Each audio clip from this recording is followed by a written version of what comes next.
இறையேசுவில் என் அன்பு சகோதர சகோதரிகளே, ஆண்டவர் நாமத்திற்கு சோத்திரம். தினம் ஒரு ஜப வழியாக பேசிக்கொண்டிருப்பது உங்கள் அன்பு சகோதரன் பிரபு. எப்படிங்க இருக்கீங்க? இன்றைய நாள் எப்படிங்க போச்சு? உங்களுக்கு மகிழ்ச்சியாக இருந்தீங்களா?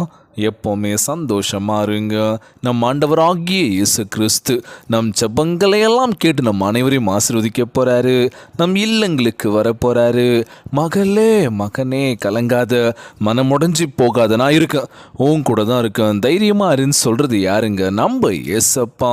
ஆம் என் அன்பு சகோதர சகோதரிகளே, நம் ஆண்டவராகிய இயேசு கிறிஸ்து இன்றைக்கு ஆச்சரியமானதும் சிறந்ததுமான ஒரு ஆசீர்வாதத்தை பெற்றுக்கொள்ள போகிறீங்க அப்படின்னு சொன்னால், நிச்சயமாக நம்ம வாழ்க்கையில் அவருடைய ஆசீர்வாதங்களை பெற்று நம்ம வெகு தொலைவில் போக போகிறாங்க. யாரையும் பார்க்காதீங்க. நமக்கு என்ன வேணுமோ நம்ம தான் கேட்கணும்ல. அடுத்தவங்க கேட்பாங்க நமக்காக, யாரும் கேட்க மாட்டாங்க. நமக்கு பசிச்சா நம்ம தான் சாப்பிட முடியும். இல்லைங்க, அவருக்கு பசிக்குது நான் சாப்பிட்றேன்னு சொல்ல முடியுமா? முடியாதுல்ல. ஸோ நமக்கு தேவை, நம்ம தான் அதை என்ன பண்ணணும், அச்சீவ் பண்ணணும், முயற்சி பண்ணி நம்ம ஜெயிக்கணும் அப்படின்னு சொல்லுவாங்களாம். இன்றைய நாள் நம் ஆண்டவராகிய இயேசு கிறிஸ்து, உன் சந்ததியின் மேல் என் ஆவியையும் உன் சந்ததியின் மேல் என் ஆசீர்வாதத்தையும் ஊற்றுவேன். ஏசாயா 44:3 சொல்லப்பட்ட அழகான வார்த்தை பாடுங்க. என் வாழ்க்கையில் ஆண்டவரே நீங்கள் பெரிய அற்புதத்தை செய்ய போகிறீங்க, நான் சாட்சியுள்ள பிள்ளையாக இருக்க போகிறேன் அப்படின்னு சொல்லி, அது மட்டும் இல்லாமல் இன்றைய நாளில் இன்னொரு அழகான வேத வார்த்தை கொடுத்துருக்காங்க. திருப்பாடல் 32:8 எடுத்து வாசிச்சு பாருங்களா. நான் உனக்கு போதித்து நீ நடக்க வேண்டிய வழியை உனக்கு காட்டுவேன், உன்மேல் என் கண்ணை வைத்து உனக்கு ஆலோசனை சொல்லுவேன். பார்த்தீங்களா? நல்ல வழியில் நீ போகணும்ப்பா, நல்ல விஷயங்களை கற்றுக்கணும்ப்பா, தப்பான பாதையில் போயிடாதப்பா. யார் நல்ல அறிவுரை சொல்லுவா? அம்மா அப்பா சொல்லுவாங்க, தம்பி பார்த்து பத்திரம், எந்த விஷயத்துக்கும் நீ போகாத, நல்ல விஷயத்தை நோக்கி ஓடு அப்படின்னு சொல்லுவாங்கள்ல. இன்றைக்கி நம்மளை கைட் பண்ண போகிறது யார் அப்படின்னா நம்ம ஆண்டவராகிய இயேசு கிறிஸ்து. அதையும் தாண்டி நம்ம கூட இருக்கிற அம்மா அப்பா, அதை தவிர்த்து பார்த்தீங்கன்னா நண்பர்கள் ஒரு சில பேர் இருக்கலாங்க.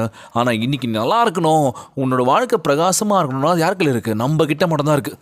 தப்பான வழியில் போகிறதும் தப்பான வழியில் போகாததும் யார் கையில் இருக்குது? நம்ம கையில் மட்டும்தாங்க இருக்குது. நம்ம ஸ்ட்ராங்காக நின்றுட்டோம் அப்படின்னாலே எந்த பிரச்சனையும் கிடையாதுங்க. கொஞ்சம் நம்ம மனசு அலமோதிச்சுன்னு வச்சுக்கோங்களேன், பண்ணலாமா வேணாவா, யாருக்கு தெரிய போகுது? அப்பா அம்மாவுக்கு தெரியாது, யாருக்கும் தெரியாது, பார்த்துக்கலாம், ஜாலியாக பண்ண பிரதர் அந்த விஷயம். ஆனால் இன்றைக்கி என்னால் அதுலேருந்து வெளியே வர முடியல, அதிலே நான் அடிக்ட் ஆகிட்டேன்.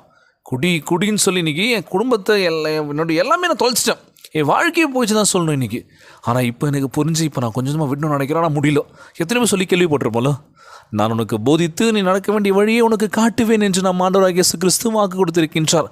உன்மேல் என் கண்ணை வைத்து உனக்கு ஆலோசனை சொல்வேன் என்று வாக்கு தத்தத்தை கொடுத்திருக்கின்றார். மகளே மகனே கலங்காது. அது மட்டும் இல்லைங்க, அடுத்தவங்க நம்ம புறம் பேசுறது, அடுத்தவங்க நம்ம ஒரு மாதிரி குத்தி காட்டி பேசுறது, அது கூட வேணாங்க. அன்பை கொடுங்க, அது அன்பாய் கொடுங்கள. எவ்வளோ பெரிய விஷயம் இல்லை இன்றைக்கி அன்புக்காக ஏங்குற உலகங்க இது. யாராச்சும் உண்மையான அன்பு கொடுப்பாங்களா? அந்த அன்பு கிடச்சிட்டாலும் திடீர்னு மறைஞ்சிடறாங்க பிரதர். நல்லா பேசிகிட்டு இருக்காங்க, நல்ல ஒரு ரிலேஷன்ஷிப்பில் இருக்கும், திடீர்னு காணா போயிட்டாங்க அப்படின்னா அந்த வலியை தாங்கவே முடியாதுல்ல. இந்த மாதிரி திரும்பவும் எனக்கு இந்த உறவு கிடைக்குமா? இந்த மாதிரி நண்பர்கள் கிடைப்பாங்களா அப்படின்னு யோசிப்போம்ல.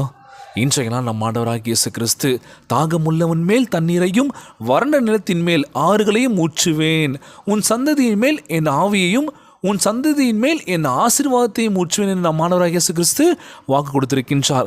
மகளே மகனே கலங்காத. இன்றைய நாள் ஜெபம் கேளுங்க, இயேசப்பா கிட்ட மனம் விட்டு பேசுங்க. கண்ணீரும் கவலையுமா ஜெபிக்கின்ற வேலை நிச்சயமாக நம் ஆண்டவராகிய இயேசு கிறிஸ்து நம் கண்ணீரை துடைக்க போகின்றார், கவலையெல்லாம் அகற்ற போகின்றார்.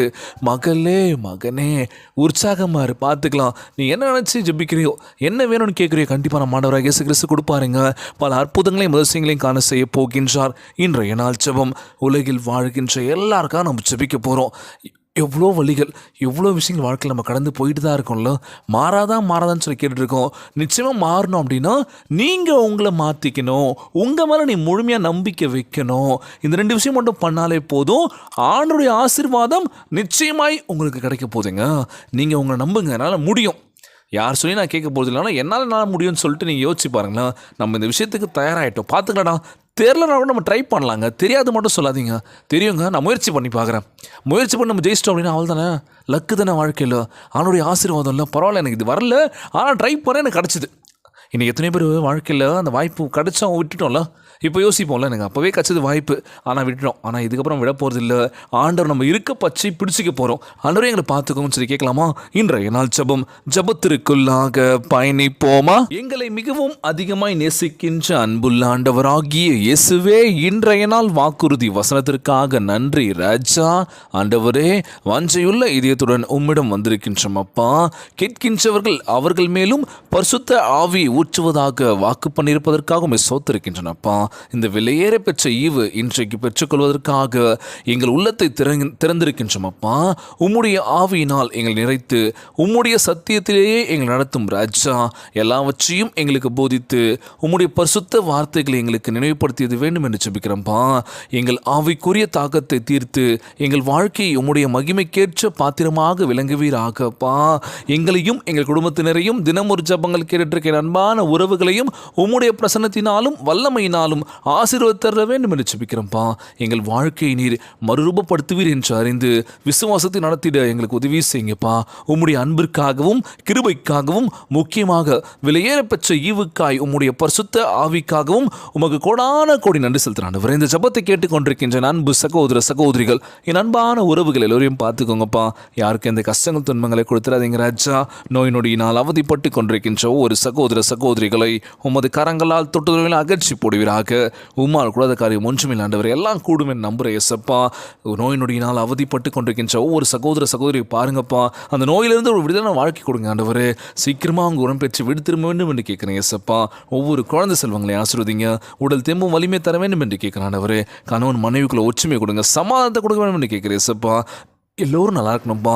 இன்றைய நாள் ஜெபம் இயேசுவின் விலையேற பெற்ற நாமத்தினாலே ஜெபிக்கின்றேன் நல்ல பிதாவே, ஆமேன், ஆமேன். இயேசுவுக்கு புகழ், இயேசுவுக்கு நன்றி. மரியே வாழ்க. God bless you all.